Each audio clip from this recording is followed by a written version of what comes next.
Hello दोस्तों, नमस्कार। मैं राहुल कुमार आपका एक बार फिर से आपके YouTube चैनल सिमरन क्लासेस में आपका हार्दिक स्वागत करता हूं।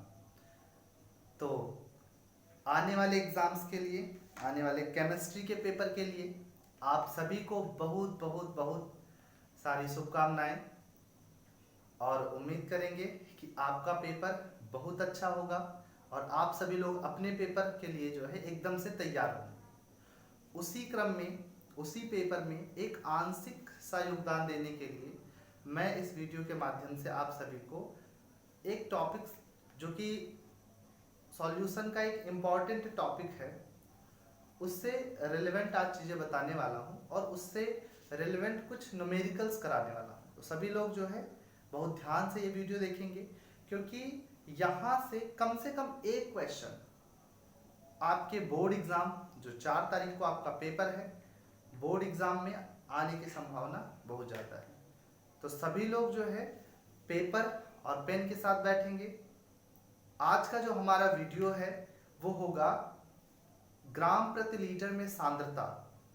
इस पर आधारित जितने टॉपिक्स होते हैं, जैसे वो मोलैरिटी हो गया, चाहे वो आपका नॉर्मलता हो गया, नॉर्मेलिटी हो गया, चाहे वो आपका जो है क्या कहते हैं विलेन की शक्ति हो गई, ठीक है ना। विलेन की शक्ति को ही ग्राम पर लीटर में सांद्रता कहते हैं। तो इन सभी टॉपिक्स के बारे में हम बात करने वाले हैं। तो चलिए बिना देर के जो है पेपर और पेन के साथ जुड़ जाएंगे और सभी लोग अपनी परीक्षा के लिए एकदम से पूरा अपना 100% योगदान देंगे। बहुत ही अच्छे ढंग से जो है अपने टॉपिक्स को कवर करेंगे, रिवीजन करेंगे और बिना स्ट्रेस लिए जो है अपना एग्जाम देंगे। तो चलिए बिना देर के अपने क्लास को शुरू करते हैं। तो आज का जो हमारा टॉपिक होगा, ठीक है, हम आज जो बेसिकली बात करने वाले हैं वो करेंगे ग्राम प्रति लीटर में सांद्रता। ग्राम प्रति लीटर में सांद्रता पे, इसी के साथ हम जानेंगे विलयन की शक्ति, जिसको स्ट्रेंथ कहते हैं, शक्ति के बारे में। हालांकि ये दोनों चीजें एक ही होती हैं, ठीक है, एक ही चीज है, एक ही टर्म है। उसके बाद में इसी के अंडर हम देखेंगे, इसी के अंतर्गत हम देखेंगे मोलरता को, बहुत इंपॉर्टेंट टॉपिक है। और उसके बाद देखेंगे नॉर्मलता, और साथ ही साथ इसके हम जितने आंकिक प्रश्न हैं, जितने आंकिक प्रश्न हैं इनको देखेंगे। तो इतने टॉपिक्स पे आज हम बात करने वाले हैं। सभी लोग जो है प्रॉपरली तैयार हो जाइए और जो है आगे की क्लास शुरू कर रहे हैं। तो अभी तक आप लोगों ने कंसंट्रेशन टर्म में आपने वेट परसेंटेज देखा, वेट बाय वॉल्यूम परसेंटेज देखा। ऐसे जो है कुछ कंसंट्रेशन टर्म के बारे में आपने जाना, ठीक है, जो कि एक इंपॉर्टेंट रोल प्ले करते हैं आपके इस चैप्टर में। लेकिन जो आपका ये चैप्टर है, ये इस और आगे आने वाले जो एक आध नियम आप जो पढ़ने वाले हैं, ठीक है, जैसे राउल्ट्स लॉ हो गया, ठीक है ना, इन सब लॉ की बेस है ये। तो चलिए सभी लोग जो है बिना देर किए मेरे साथ जो है हेडिंग लगाएंगे ग्राम प्रति लीटर, ग्राम प्रति लीटर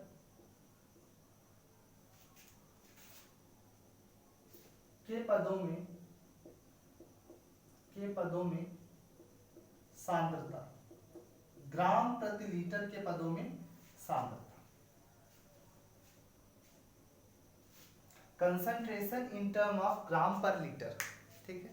इसके पदों में हम जो सांद्रता देखने वाले हैं, ठीक है, इसमें हम बेसिकली 3 चीज पढ़ेंगे। सबसे पहले हम बात करेंगे यहाँ पर मोलरता पे। सबसे पहले जो बात करेंगे मोलरता पे, मोलैरिटी जिसको कहते हैं।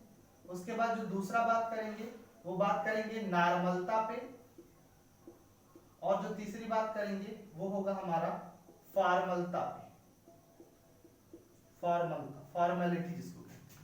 इन तीनों पे बात करेंगे और इससे रिलेटेड जो भी क्वेश्चंस होते हैं उनकी प्रैक्टिस करेंगे। तो बेसिकली प्रयास करेंगे कि आज के लेक्चर में आपका मोलरता और नॉर्मलता टीटीएल से जितने भी टॉपिक इससे होते हैं या जितने भी इससे हम फैक्ट्स पढ़ सकते हैं उनको पढ़ेंगे। अगर हो सकेगा तो इस वीडियो में आपको फॉर्मूला के बारे में भी बताएंगे, नहीं तो आने वाले वीडियो में इसके बारे में हम चर्चा करेंगे। चलिए, तो हेडिंग सभी लोग लगाएंगे। जो हमारी पहली हेडिंग होगी, नोट करिएगा सभी लोग, नोट कर लेंगे।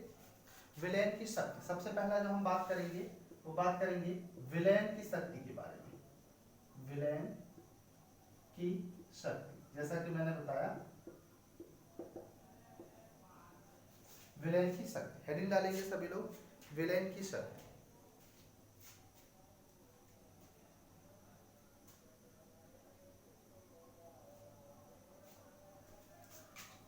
तो इसका डेफिनेशन नोट करेंगे। किसी विलयन में, नोट करिएगा सभी लोग, किसी विलयन में या किसी विलयन के 1 लीटर, किसी विलयन के 1 लीटर आयतन में विलय की जितनी मात्रा, विलय की जितनी मात्रा घुली होती है, घुली होती है, उसे उस विलयन की शक्ति कहते हैं।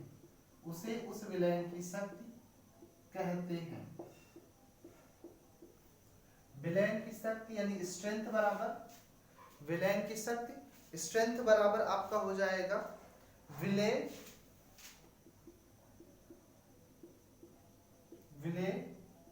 का द्रव्यमान, विलय का द्रव्यमान बटे विलयन का आयतन, विलयन का आयतन।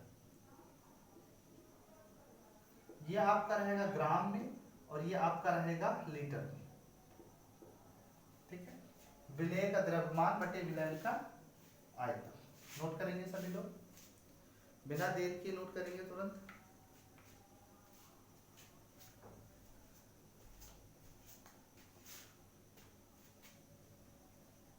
चलिए, नोट करिएगा। जब तक आप लोग नोट कर रहे हैं थोड़ा इंक डाल लिया जाए मार्कर में।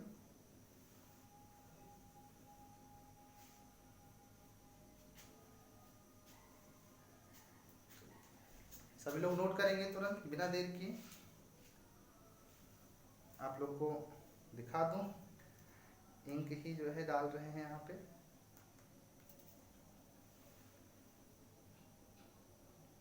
चलिए, नोट करिएगा सभी लोग, नोट कर लेंगे।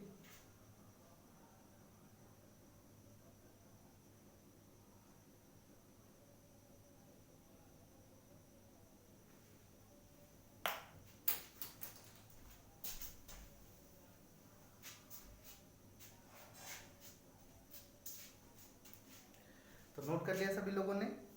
चलिए,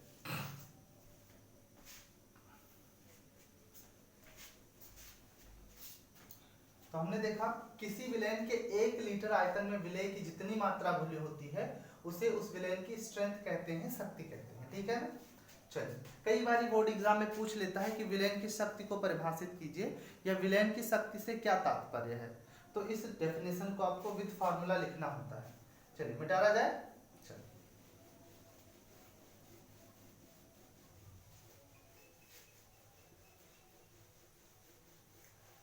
चलिए, ध्यान दीजिएगा सभी लोग। अब जैसे जैसे लेक्चर आगे बढ़ रहा है आप लोग अपने नोट्स खुद बनाते रहिए। यदि किसी बच्चे को जो कि नोट्स नहीं बनाना चाहता है, उसको नोट्स बनाने में प्रॉब्लम है, तो इसी वीडियो के डिस्क्रिप्शन में मैं जो है टेलीग्राम चैनल का लिंक दे दूंगा। वहां से आप जाकर के आज के वीडियो लेक्चर और आने वाले सभी जो वीडियो लेक्चर हैं उनके जो है आप पीडीएफ नोट्स वहां से प्राप्त कर सकते हैं, जिससे आपको जो है आपके समय की बचत होगी। आपको लिखने में जो है लिखने की जो है आवश्यकता नहीं पड़ेगी। तो सभी लोग जो है आगे ध्यान देंगे। हमने जाना विलयन की शक्ति। अब हम बात करते हैं जो है यहाँ पे मोलरता की। ठीक है ना। जो पहला हमारा टॉपिक रहेगा वो रहेगा मोलरता। ठीक है, यहाँ बात करेंगे मोलरता की। मोलरता क्या होती है, तो नोट करिएगा सभी लोग। किसी विलयन के 1 लीटर आयतन में उपस्थित 1 लीटर आयतन में उपस्थित विलेय के मोलों की संख्या, विलेय के मोलों की संख्या विलयन की मोलरता कहलाती है। विलयन की मोलरता कहलाती है। किसी विलयन के 1 लीटर आयतन में उपस्थित विलेय के मोलों की जो संख्या होती है वह उस विलयन की क्या कहलाती है, मोलरता कहलाती है। ठीक है, अर्थात जो मोलरता m बराबर होती है वो होगी विलेय के मोलों की संख्या, विलेय के मोलों की संख्या बटे विलयन का आयतन। विलेय के मोलों की संख्या बटे विलयन का आयतन। और आयतन किस में होगा, लीटर में होगा। ठीक है, अगर आयतन आप मिलीलीटर में रखते हैं तो आपको फॉर्मूले में 1000 से मल्टीप्लाई करना है।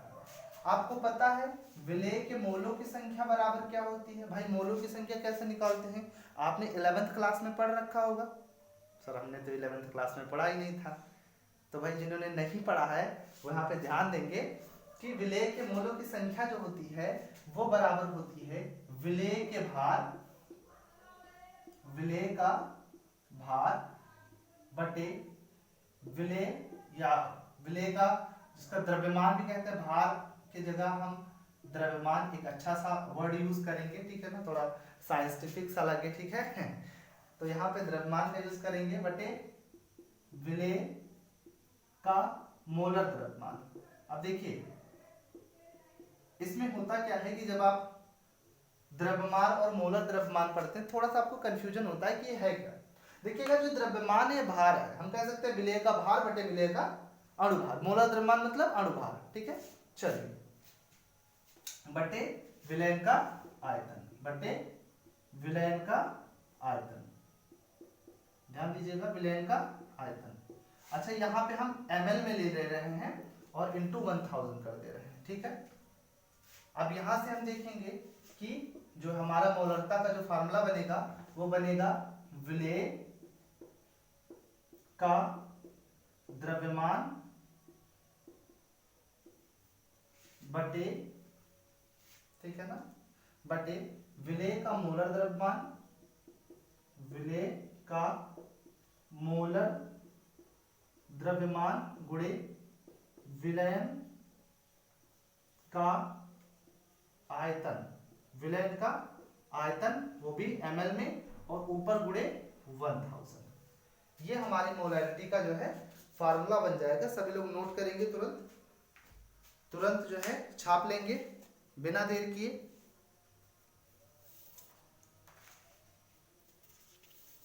नोट करेंगे सभी लोग।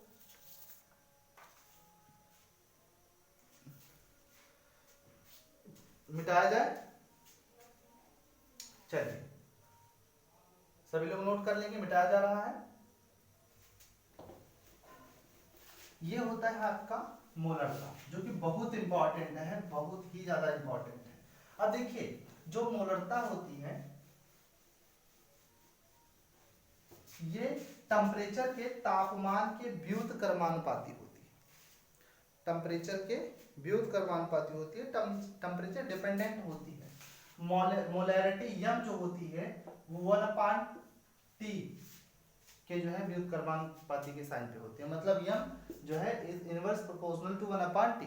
मतलब जैसे जैसे आप मोलरता बढ़ाओगे वैसे वैसे टेम्परेचर जैसे जैसे बढ़ाओगे, ठीक है, वैसे वैसे मोलरता क्या होती जाएगी, कम होती जाएगी, ठीक है। या उसका उल्टा भी कह सकते हो, मोलैरिटी बढ़ाओगे तो टेम्परेचर कम रखना पड़ेगा, ठीक है। चलिए, तो इस तरह से जो है ध्यान देंगे। चलिए क्वेश्चन लेते हैं और क्वेश्चन के माध्यम से समझते हैं, ठीक है। हमारे पास क्वेश्चन होगा, क्वेश्चन है 5.85 ग्राम NaCl को 200 ml जल में 200 ml जल में घोला गया। 5.85 ग्राम NaCl को 200 ml जल में घोला गया। विलयन की मोलरता की गणना कीजिए। विलयन की मोलरता की गणना कीजिए।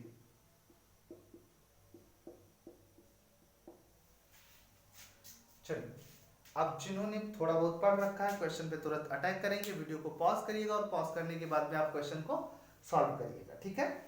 वीडियो को पॉज करेंगे और क्वेश्चन को सॉल्व करने का प्रयास करेंगे, ठीक है। चलिए, तो हम बताना शुरू कर रहे हैं। आपने पढ़ रखा है, देखिए जब भी आपके सामने न्यूमेरिकल क्वेश्चन आता है, ठीक है, और केमिस्ट्री के किसी भी चैप्टर का बहुत यूनिक सी बात ध्यान रखिएगा कि जब भी आपको न्यूमेरिकल क्वेश्चंस मिलते हैं तो उसमें आप सबसे पहले देखिए कि गिवन क्या है, दिया क्या है, और जो दिया है उसको एक साइड में लिख लीजिए और फिर वहां से आप पता करिए क्वेश्चन से आपको निकालना क्या है, ठीक है। चलिए, तो यहाँ पे सबसे पहले लिख लेते हैं क्या दिया है। यहाँ पर इतना ग्राम NaCl को इतना ml जल में घोला गया, इतना जल में घोला गया, इसको घोला गया, तो भैया ये विलेय हो जाएगा बिल्कुल विलेय। और विलेय कौन है, NaCl है। का द्रव्यमान हमारे पास क्या है, का द्रव्यमान हमारे पास है सर 5.85 ग्राम, 5.85 ग्राम, ठीक है। अब यहां अगर इसका द्रव्यमान दिया है और हमें सूत्र दिया है तो हम कह सकते हैं इसका मोलर द्रव्यमान फाइंड कर लेंगे, बिल्कुल। यानी विलेय NaCl ही है का मोलर द्रव्यमान, अब मोलर द्रव्यमान क्या होगा, Na का द्रव्यमान प्लस Cl का द्रव्यमान, तो सर Na का होगा 23 और Cl का होगा 35.5, तो इसका हो जाएगा 58.5, ठीक है ना। ये इसका मोलर द्रव्यमान हो जाएगा, ठीक है। अब हमें मोलर द्रव्यमान पता है तो नंबर ऑफ मोल यहां से काउंट कर सकते हैं। चलिए, अब हमें देखिए ज्ञात क्या करना है, मोलरता ज्ञात करनी है, मोलरिटी यम बराबर होगा, चलिए देखेंगे यहाँ पे मोलरिटी यम बराबर होगा हमारे पास विलेय के मोल, ठीक है ना, विलेय के मोल। अब देखो हमने पढ़ा था यहाँ पर विलेय के मोल जो होते हैं भार बटे अणुभार में टूट जाते हैं, तो विलेय का द्रव्यमान 5.85 ग्राम, ठीक है ना।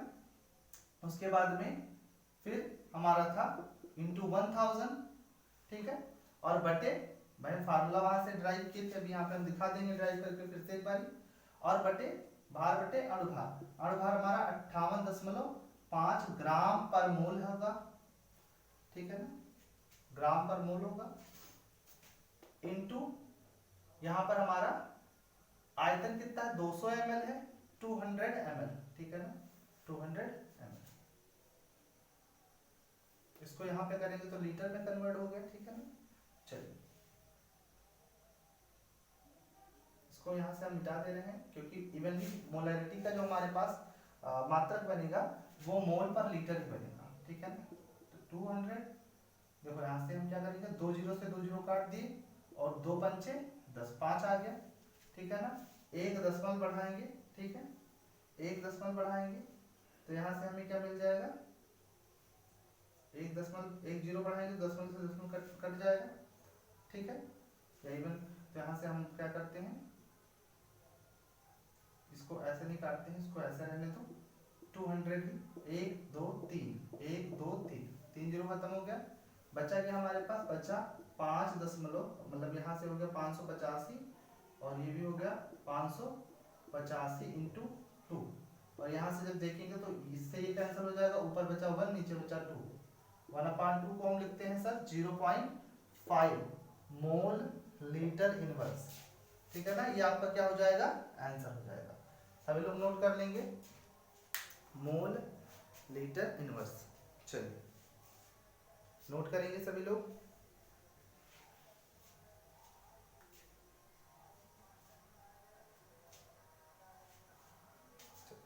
मिटाया जाए।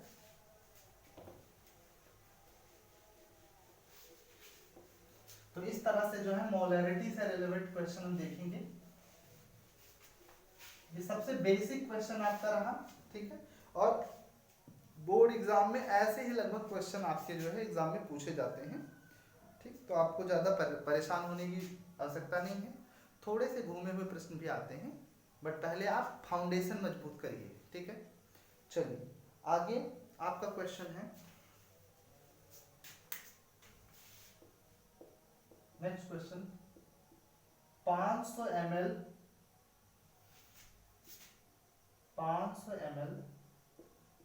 जल में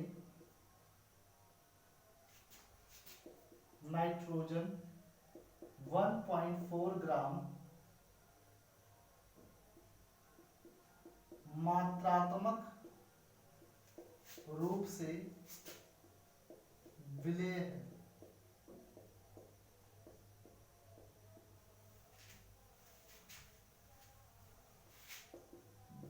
विलयन की मोलरता, विलयन की मोलरता की गणना कीजिए, विलयन की मोलरता की गणना कीजिए। क्वेश्चन नोट करेंगे सभी लोग।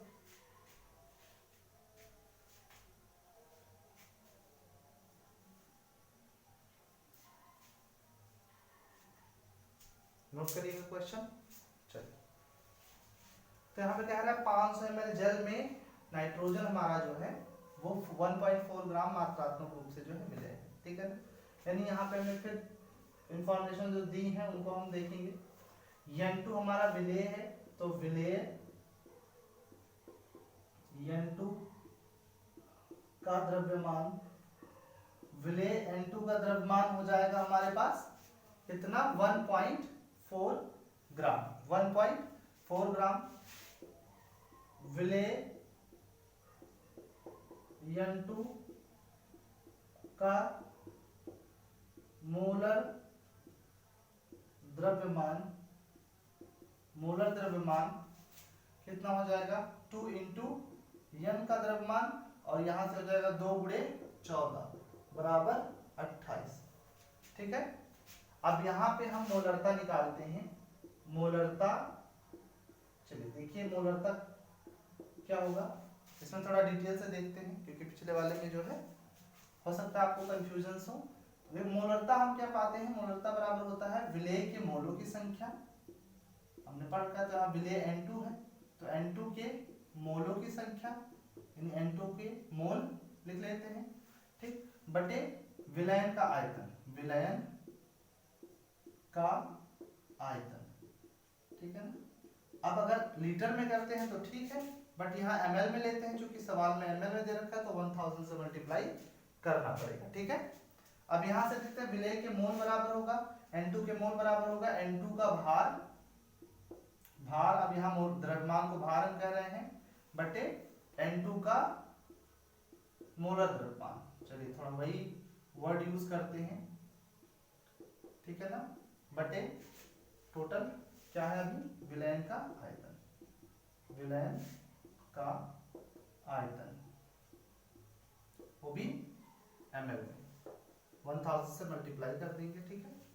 चलिए अब यहां से देखते हैं विलेय N2 का भार हमारे पास है 1.4 ग्राम, बटे N2 का मोलर द्रव्यमान हमारे पास क्या है 28, टोटल यहां से अपान हो जाएगा, विलयन का आयतन हमारा है 500 ml और गुणे का 1000 मल्टीप्लाई बाई 1000, अब देखिए इसको जब यहाँ कैलकुलेट करेंगे, ठीक है, इधर कैलकुलेट कर ले रहे हैं, जब इसको कैलकुलेट करेंगे तो देखिए ये वाला इससे मल्टीप्लाई हो जाएगा, ये इससे मल्टीप्लाई हो जाएगा, ठीक है।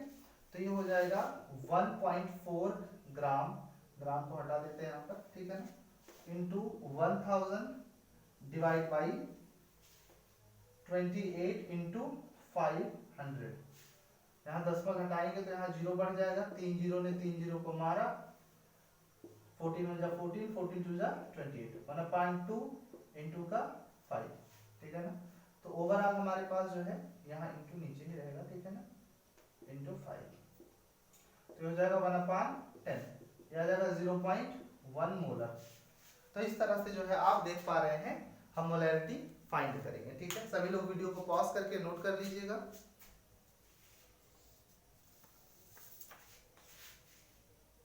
नोट कर लेके तुरंत वीडियो को पॉज करके नोट करेंगे सभी लोग बिना देर की। विजिबिलिटी क्लियर है? क्या विजिबिलिटी क्लियर है? Yes, all is clear. चलिए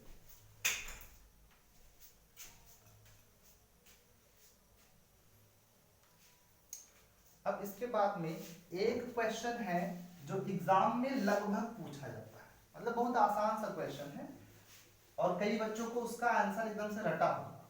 अच्छा होगा, बेहतर होगा कि आप उसको आंसर उसका याद कर लीजिए, क्योंकि क्वेश्चन बहुविकल्पीय रूप में भी पूछा जा सकता है।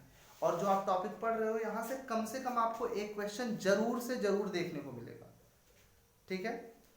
4 तारीख को पेपर देकर आने के बाद में आप सभी लोग कमेंट सेक्शन में लिख करके बताइएगा कि आपने इस टॉपिक से क्वेश्चन आपने एग्जाम में देखा या नहीं देखा।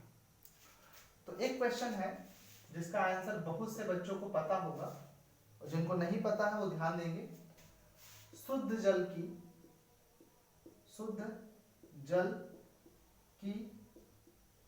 मोलरता की गणना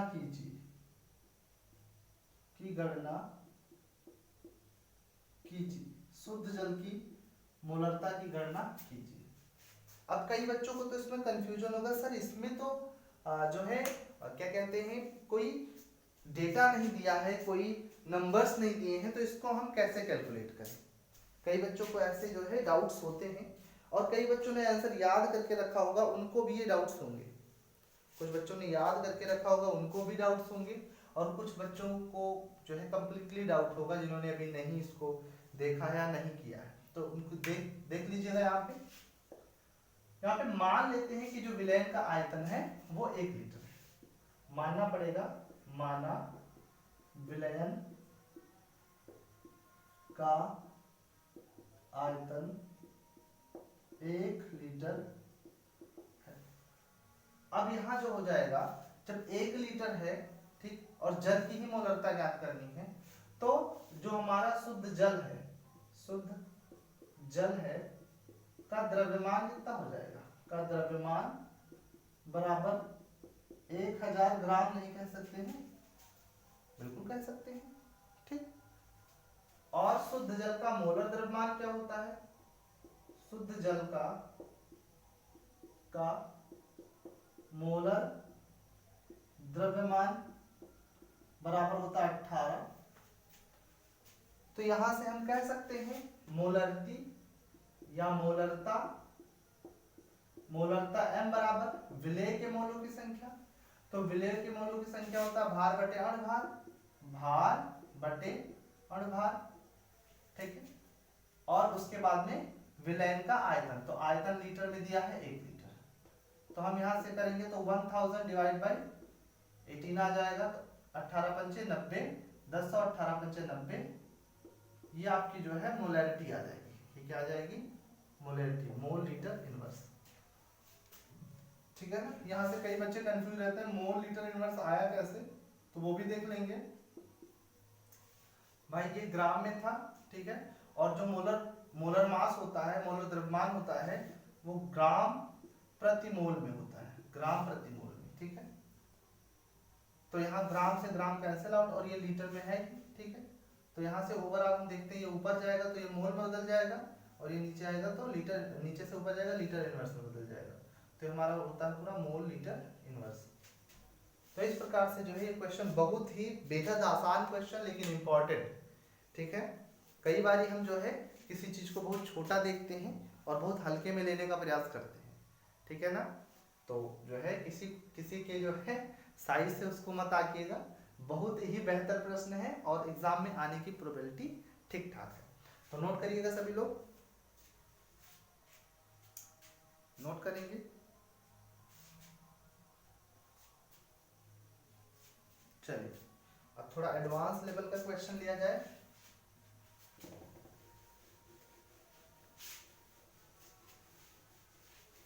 थोड़ा सा अपग्रेड क्वेश्चन है, बहुत ज्यादा नहीं, थोड़ा सा।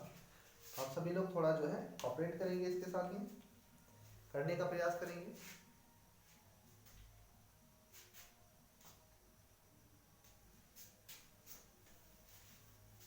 क्वेश्चन है जल में 6.90 मोलर, ठीक है ना, जल में 6.90 मोलर KOH भार द्वारा 30% KOH युक्त है। KOH भार द्वारा 30% KOH युक्त है, ठीक है, या KOH से युक्त है,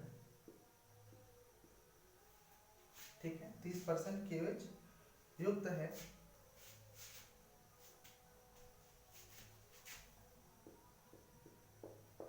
विलयन के घनत्व की गणना कीजिए,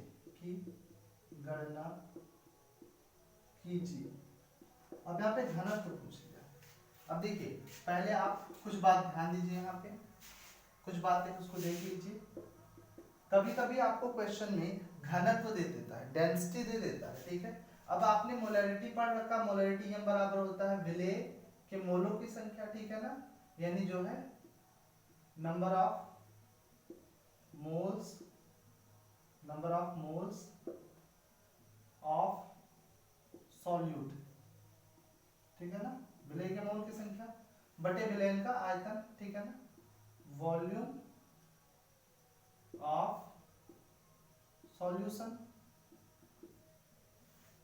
अब आप लोगों को पता होना चाहिए कि जो हमारा आयतन होता है V, ठीक है, या हमारी जो डेंसिटी होती है वो क्या होता है मास अपान वॉल्यूम, ठीक है, द्रव्यमान बटे आयतन। तो हम कह सकते हैं volume is equal to mass upon density. तो यहाँ से जो हमारा घनत्व बन जाएगा, ये बन जाएगा सॉरी, जो हमारा आयतन हो जाएगा वो क्या हो जाएगा आपका, यहाँ तो जो है नंबर ऑफ मोल्स है, भार बटे अणुभार, ठीक है, विलेय का भार W, विलेय का अणुभार M, और यहाँ से जो है क्या हो जाएगा ये हमारा डेंसिटी इज इक्वल टू क्या होता है मास अपान वॉल्यूम। तो वॉल्यूम इज इक्वल टू हमारा हो जाएगा volume is equal to mass upon density, ठीक है, ये हो जाएगा। तो हम कह सकते हैं यहाँ से मास अपान डेंसिटी, ठीक है ना। अभी विलयन का मास होगा यहाँ पे ये किसका है m सॉल्यूशन, ठीक है, और डेंसिटी भी किसकी होगी सॉल्यूशन की होगी। तो यहाँ से हम देखेंगे तो इसको इस तरह से लिखेंगे, यहाँ पे लिख सकते हैं इसको हम small w upon small m into d solution upon m solution, इस तरह से भी लिख सकते हैं, ठीक है। ओवरऑल हमें ध्यान रखना है कि जो डेंसिटी होता है वो होता है मास अपान वॉल्यूम के इक्वल, बस और कुछ नहीं। Density is equal to mass upon volume, यानी घनत्व बराबर द्रव्यमान बटे आयतन। चलिए अब इसमें जो है आगे हम देखते हैं सवाल में, ये कह रहा है जल में इतना मोलर KOH भार 30% KOH से युक्त है, ठीक है ना। चलिए 30% KOH का मतलब क्या होता है मैंने इससे पहले वीडियो में आपको समझा रखा है, ठीक है, जहां मैंने बताया था परसेंटेज बाई वेट, है ना, परसेंट बाई वेट जो कंसंट्रेशन टर्म है वहां पे मैंने समझाया था, और वहां मैंने बताया था कि ये सब टर्मिनोलॉजी आगे चल के यूज होने वाली है। अब जो बच्चा वहां से पढ़ कर आया है वेरी गुड, जो नहीं पढ़ कर आए हैं वो पीछे जाएंगे और उसको जो है पढ़ करके फिर आएंगे, तभी उनको समझ में आएगा। ठीक है, फिलहाल मैं यहाँ पर एक बार फिर से बता दे रहा हूँ। ठीक है, क्योंकि जो बच्चे हैं मन के थोड़े कच्चे हैं, वो थोड़ा ध्यान रखेंगे इस बात को। तो देखिएगा यहाँ पर हम कह सकते हैं, पहले थोड़ा यहाँ से एक फैक्ट निकालिए। कह रहा है जल में इतना मोलर KOH है, यानी KOH की मोलरिटी पहले दे रहे, तो हम कह सकते हैं यहां से चूंकि KOH की मोलरता बराबर KOH का भार, भार मतलब द्रव्यमान, बटे KOH का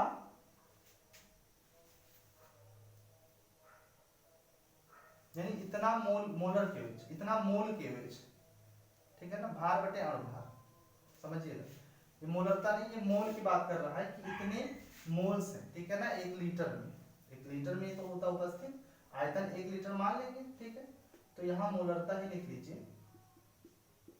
ठीक है, का अणुभार बटे विलयन का आयतन, तो 1 लीटर मान लेंगे तो लगभग ये नेग्लेक्ट के बराबर हो जाएगा। ठीक है, चलिए अब यहां से हम देखेंगे कि मोलरता हमने 6.90 रख दिया बराबर KOH का, हमें भार पता चल जाएगा, KOH का भार बटे अणुभार कितना होता है इसका 56, KOH का कितना होता है 56, तो हमें KOH का द्रव्यमान यहां से पता चल गया, बराबर हो जाएगा 6.90 इंटू 56।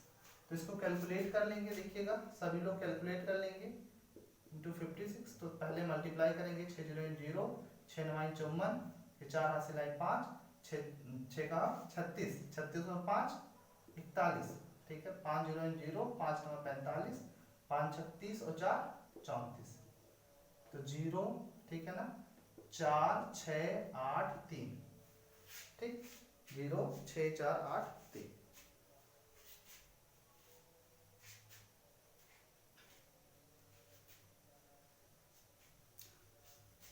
तो देखेंगे यहाँ से हमारा जो है 2 डिजिट, पहले हम डेसिमल लगा तो लगा देंगे यहाँ पे, तो हमारा जो ओवरऑल कैलकुलेशन है 386.4। एक बार आप लोग भी कैलकुलेट कर लीजिएगा,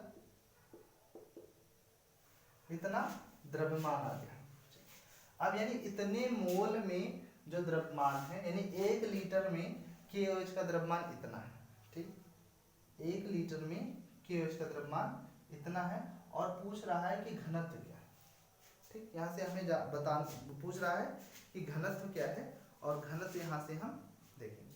तो यहाँ हम देख लेंगे कि इतना ग्राम KOH के लिए सॉल्यूशन कितना ग्राम होना चाहिए, और अगर विलयन का द्रव्यमान पता चल गया तभी हमें विलयन का घनत्व पता चलेगा।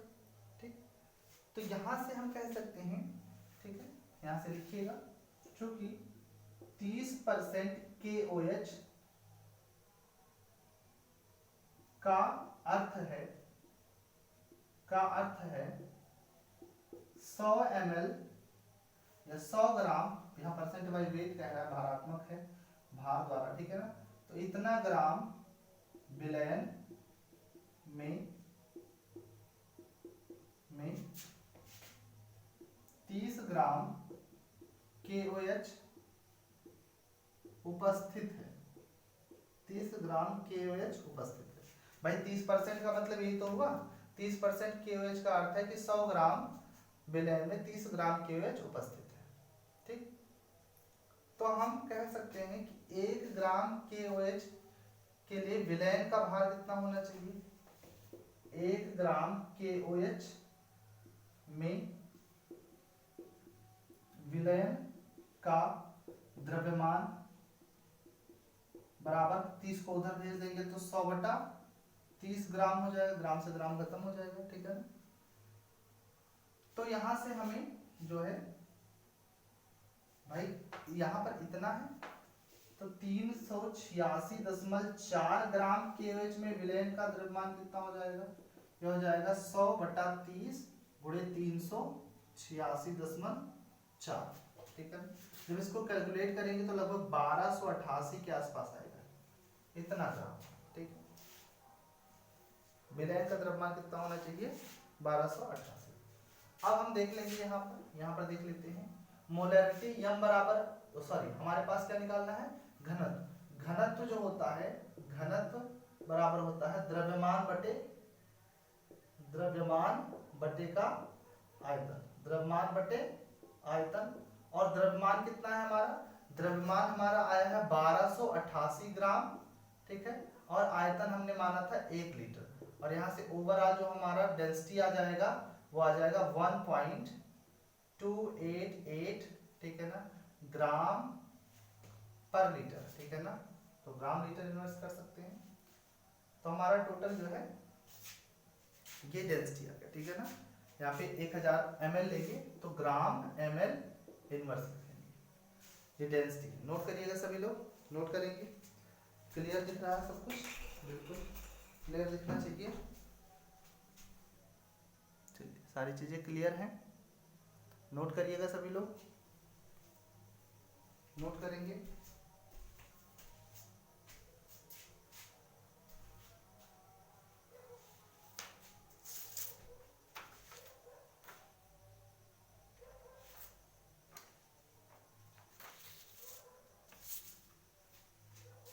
मिटाया जाए, चलिए मिटाया जा रहा है। तो इस तरह से आप डेंसिटी से रिलेटेड क्वेश्चन भी देखेंगे। चलिए सबको पता हो गया।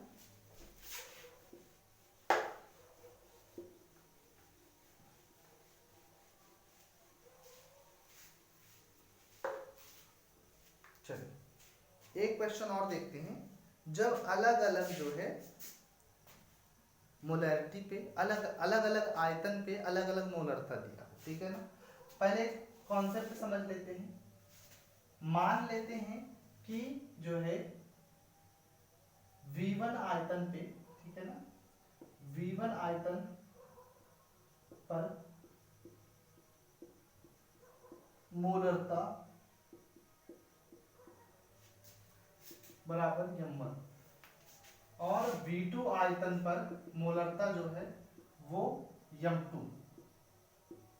अगर ऐसा है, V1 आयतन पर मोलरता m1 और V2 आयतन पर मोलरता m2, तो इनमें जो संबंध होगा वो होगा V1m1 equal to V2m2, V1m1 equal to V2m2।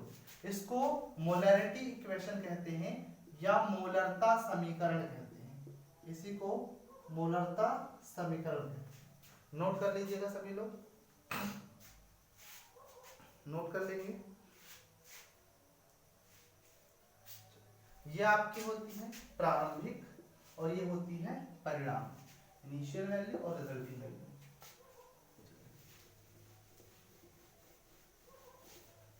Question देखा जा रहा है, इससे रिलेवेंट क्वेश्चन देखते हैं।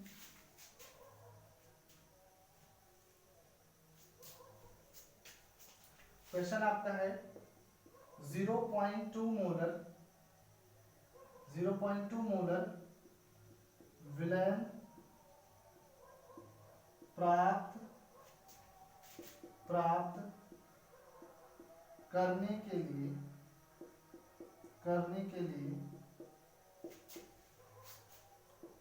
0.5 मोलर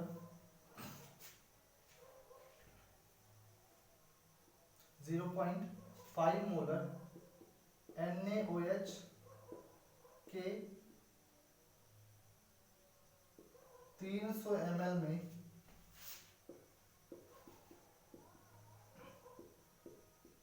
कितनी 300 ml में कितनी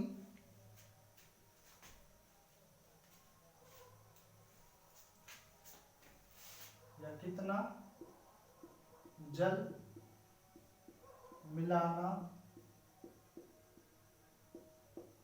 होगा।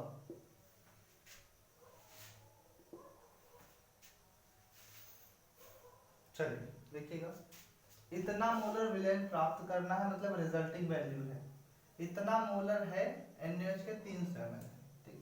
यानी हमारा दिया है हमारा दिया है m1 इज इक्वल टू दिया है m1 इज 0.5 मोलर, m2 भी दिया है 0.2। भाई ये प्राप्त करना है ना, तो परिणामी हुआ इतना मोलर। और उसके बाद में पहला वॉल्यूम भी दिया है, आयतन भी दिया है 300 ml, और दूसरा हमें फाइंड कर लेना है। तो यहां से हम कह सकते हैं मोलरता समीकरण से m1 v1 बराबर m2 v2। m1 हमारे पास क्या है 0.5, v1 क्या है 3, m2 क्या है 0.2 इंटू v2। यहाँ से हम क्या देखेंगे, यहाँ से v2 बराबर जो हो जाएगा 0.5 इंटू 300 अपान 0.2, दशमलव से दशमलव कर दिया, और यहाँ से हम देखेंगे 150 हो गया, 155 जा 750, इतना जो है आ गया आपका ml v2, यानी जो है मिश्रण का आयतन। ठीक है, अब मिश्रण का आयतन कितना है, चूंकि मिश्रण का आयतन बराबर 750 ml, तो मिश्रण में जल और NaOH दोनों था, तो जल का आयतन बराबर हो जाएगा आपका, जल का आयतन हमारा हो जाएगा 750 माइनस 300, यहां से हो जाएगा 450 ml। आंसर देखिएगा 450। चलिए नोट करिएगा सभी लोग, फटाफट नोट करेंगे बिना देर किए।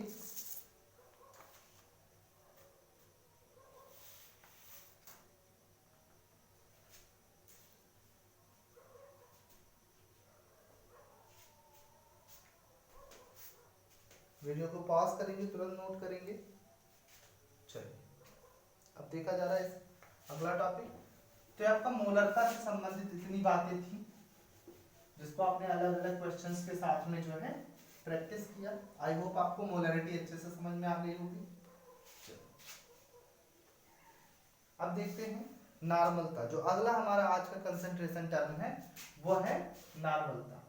अगला जो है सभी लोग हेडिंग लगाएंगे नॉर्मलता, नॉर्मेलिटी, नॉर्मलता। ठीक है, क्या होता है नॉर्मलता?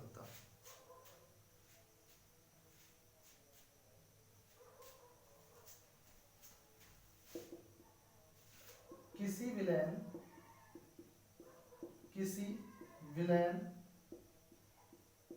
के प्रति लीटर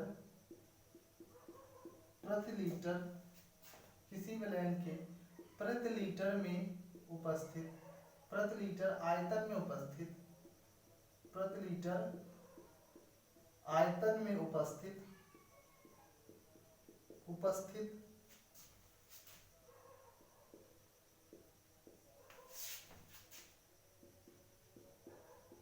विलेय के ग्राम तुल्यांकों की संख्या, ग्राम तुल्यांकों की संख्या, ग्राम तुल्यांकों की संख्या विलयन की नॉर्मलता कहलाती है। विलयन की नॉर्मलता कहलाती है। विलयन की नॉर्मलता कहलाती है। ठीक है, अर्थात विलयन की नॉर्मलता n बराबर होता है यहां से विलेय के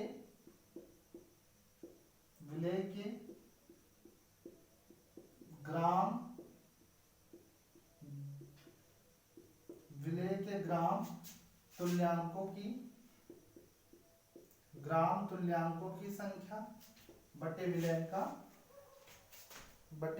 का आयतन। विलयन का आयतन। ठीक, चलिए ग्राम तुल्यांकों की संख्या बटे विलयन का आयतन।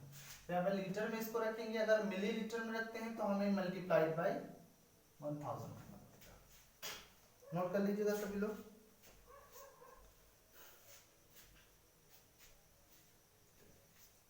अब देखिएगा, चूंकि जो विलेय के ग्राम तुल्यांकों की संख्या होती है वो बराबर होती है विलेय का द्रव्यमान, द्रव्यमान मतलब भार, बटे के विलेय के ग्राम तुल्यांकी भार या द्रव्यमान, ग्राम तुल्यांकी भार या द्रव्यमान के, इनटू का यहां से हो जाएगा विलयन का आयतन, विलयन का आयतन, और ऊपर मल्टीप्लाई बाई 1000। तो इस तरह से जो है आप देख सकते हैं। नोट करिएगा सभी लोग, नोट करेंगे।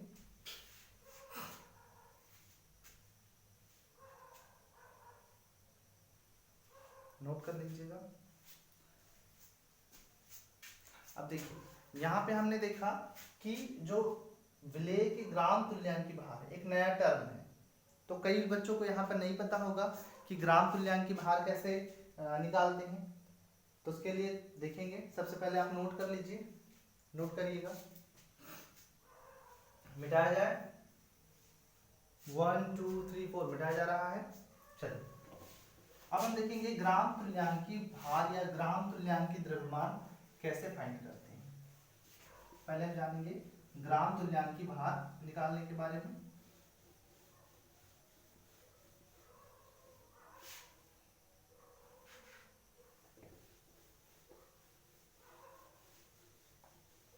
चलिए ग्राम तुल्यांकी भार निकालने के बारे में, तो देखिए ग्राम तुल्यांकी भार अलग अलग पदार्थों का अलग अलग तरह से निकलता है। जैसे सबसे पहले हम देखेंगे अम्ल का ग्राम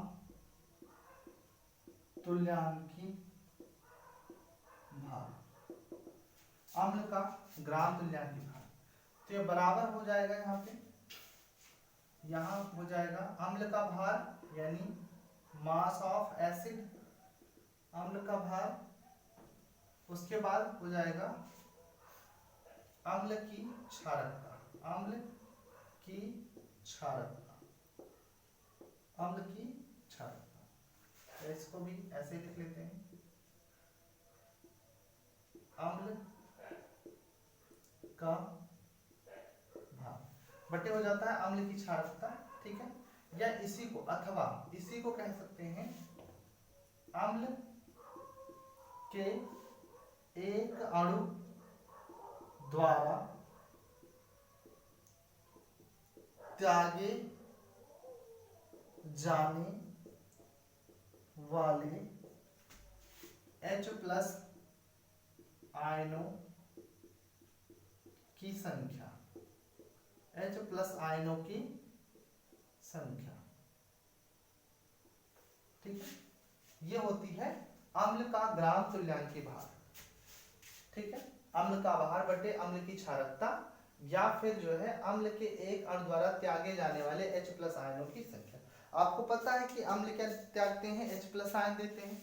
आपने पढ़ रखा है, क्लास 10th से ही पढ़ते आ रहे हैं कि जो है अम्ल क्या होते हैं, आर्हीनीय सिद्धांत के अनुसार वह पदार्थ जो जलीय विलयन में क्या करते हैं, H+ आयन देते हैं, उनको हम क्या कहते हैं, अम्ल कहते हैं। तो आपने ये यहाँ पर लगा दिया कि अम्ल के एक अणु द्वारा त्यागे जाने वाले H+ आयनों की संख्या, ठीक है ना। चलिए तो जैसे मान लीजिए यहाँ पे हम बात करें कि HCl एक अम्ल है, इसकी क्षारकता क्या होगी, इसकी क्षारकता क्या होगी। तो सर देखेंगे कि HCl जब टूट जाएगा तो H+ और Cl- में कन्वर्ट होगा, ठीक है ना। तो यहाँ H+ 1 दे रहा है ना, तो इसकी क्षारकता कितनी हो जाएगी, बराबर 1 हो जाएगी, ठीक है। जैसे H2SO4, ठीक है ना, अगर मान लीजिए टूटता है तो 2H+ में टूटेगा और SO4 2- में टूटेगा। तो यहाँ पर जो है 2H+ देता है, तो यहाँ इसकी क्षारकता, इसकी जो बेसिसिटी हो जाएगी वो कितनी हो जाएगी, 2, इस तरह से, ठीक है ना। जैसे HNO3 ये H+ में टूटेगा और NO3- में, तो इसका 1 हो जाएगा, ठीक है ना। जैसे और सारे हैं, ठीक है, इसको ध्यान रखिएगा। तो अम्ल की क्षारक, अम्ल का तुल्यांकी भार बराबर क्या होता है, अम्ल का भार बटे अम्ल की क्षारकता। चलिए इसी प्रकार से क्षार का ग्राम तुल्यांकी भार, क्षार का ग्राम तुल्यांकी भार बराबर क्या होगा, हो जाएगा क्षार का भार, भार मतलब द्रव्यमान, बटे क्षार की अम्लीयता, क्षार की अम्लीयता, अथवा क्षार के एक अणु, क्षार के एक अणु द्वारा त्यागे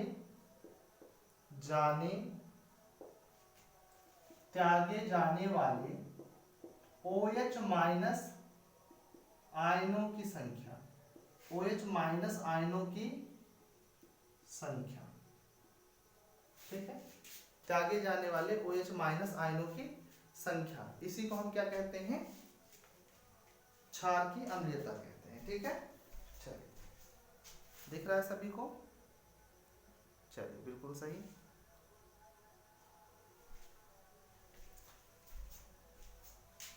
तो जैसे अगर हम बात करें NaOH की क्षारकता कितनी होगी, सॉरी NaOH की अम्लीयता कितनी होगी, तो NaOH कितने OH को रिड्यूस करेगा, एक ही, सिंगल, तो इसकी जो है अम्लीयता कितनी हो जाएगी, एक।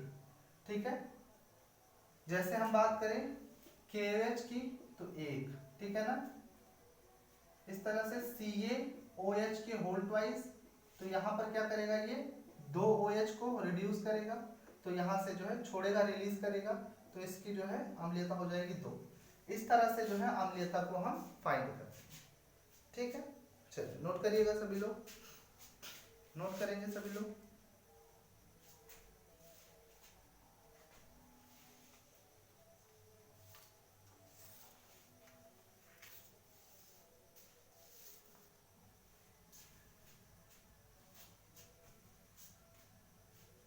चलिए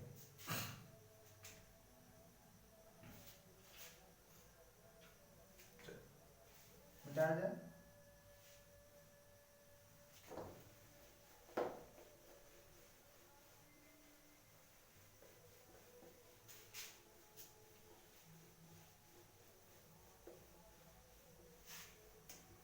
इसी तरह से मान लीजिए कोई लवण है, लवण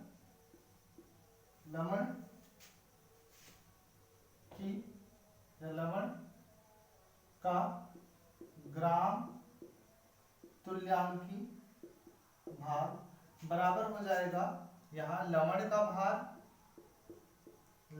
भार या द्रव्यमान बटे धन आयन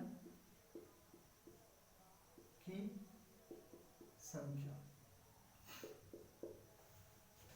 ठीक, जैसे NaCl का कह दे तो NaCl का भार लगा देंगे, और NaCl में कितने धन आयन है, एक, सिंगल Na आयन होता है, तो इट मीन्स यहाँ पर क्या हो जाएगा, प्लस आयन की संख्या हमारे पास हो जाएगी एक। ठीक है ना, चलिए इसी तरह से आपको तत्व का ग्राम तुल्यांकी भार, तत्व का ग्राम तुल्यांकी भार पूछ सकता है, तो इसके लिए हो जाएगा तत्व का परमाणु भार, तत्व का परमाणु भार बटे संयोजकता, संयोजकता। ठीक है, तो इतना तरह से हम क्या निकाल सकते हैं, तत्व का ग्राम तुल्यांकी भार निकाल सकते हैं। अब हम ग्राम तुल्यांकी भार निकालना जान जाएंगे, तो ग्राम तुल्यांकों की संख्या पता चल जाएगी, और ग्राम तुल्यांकों की संख्या पता चल जाएगी तो हम क्या करेंगे, नॉर्मलता को फाइंड कर सकते हैं। सभी लोग फटाफट नोट करेंगे, बिना देर किए नोट करेंगे, फिर एक अच्छे से क्वेश्चन की तरफ चलते हैं। चलिए मिटाया जाए।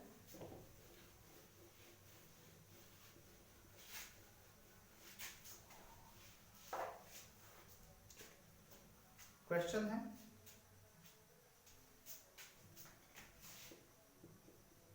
4.0 ग्राम NaOH को 100 ग्राम जल में घोला गया, 100 ग्राम जल में घोला गया, प्राप्त विलयन की नॉर्मलता क्या होगी? प्राप्त विलयन की नॉर्मलता क्या होगी? नोट करेंगे सभी लोग, नोट करिएगा। प्राप्त विलयन की नॉर्मलता क्या होगी?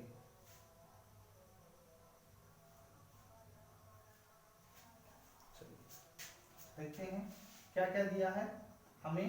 गिवन है डेटा, पहले जो दिया है उसको लिख लेते हैं। हमें NaOH का भार दिया है, NaOH का भार दिया है यहाँ पर 4.0 ग्राम, ठीक है ना।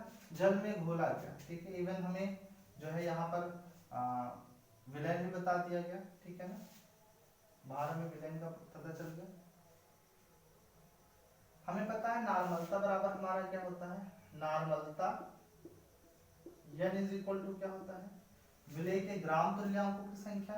तो ग्राम तुल्यांकों की संख्या हमारे पास कितनी है, ठीक है। आप सभी लोग यहाँ पे देखेंगे ग्राम तुल्यांकों की संख्या बराबर होता है जो है विलय के ग्राम तुल्यांक की भार बटे जो है क्या होता है यहाँ पे ग्राम तुल्यांक की भार बटे द्रव्यमान बटे ग्राम तुल्यांक की भार, ठीक है। तो यहाँ से देखेंगे NaOH का भार बटे NaOH का ग्राम तुल्यांकी भार गुणे विलयन का आयतन, विलयन का आयतन, ठीक। और ऊपर हो जाएगा 1000। भाई हम मिलीलीटर में लेंगे, ऊपर 1000 हो जाएगा।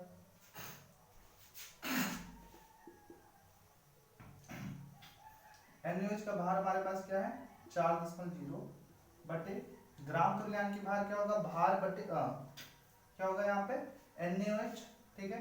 इसकी अम्लीयता भार बटे अम्लीयता, तो भार हमारे अणुभार कितना है यहाँ पर 40 होगा और बटे अम्लीयता इतनी हो जाएगी। और विलयन का आयतन हमारे पास क्या दे रखा है, विलयन का आयतन हमारे पास 100 दे रखा है, 100 ग्राम, और ऊपर कितना है 1000, ठीक। यहाँ से हम देखेंगे तो जो है इसको खत्म ही करते, कोई मतलब नहीं इसका। 1 2 3 1 2 3, 4 से 4 कट गया यानी 1, ठीक। हमारे पास जो नॉर्मलता आई है, नॉर्मलता बराबर आती है हमारा 1 ग्राम प्रति तुल्यांक, 1 ग्राम प्रति तुल्यांक हमारा क्या जाता है आंसर आ जाता है। नोट करिएगा सभी लोग, नोट करेंगे, चलिए वेरी गुड, नोट करिएगा, बिना देख के नोट करेंगे सभी लोग।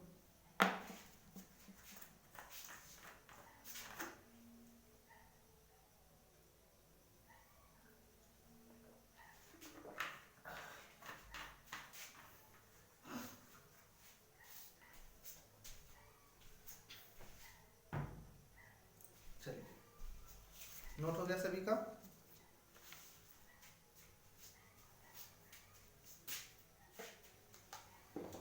तो इस प्रकार से जो है हम नॉर्मलता से भी रिलेटेड क्वेश्चन को देख पाएंगे।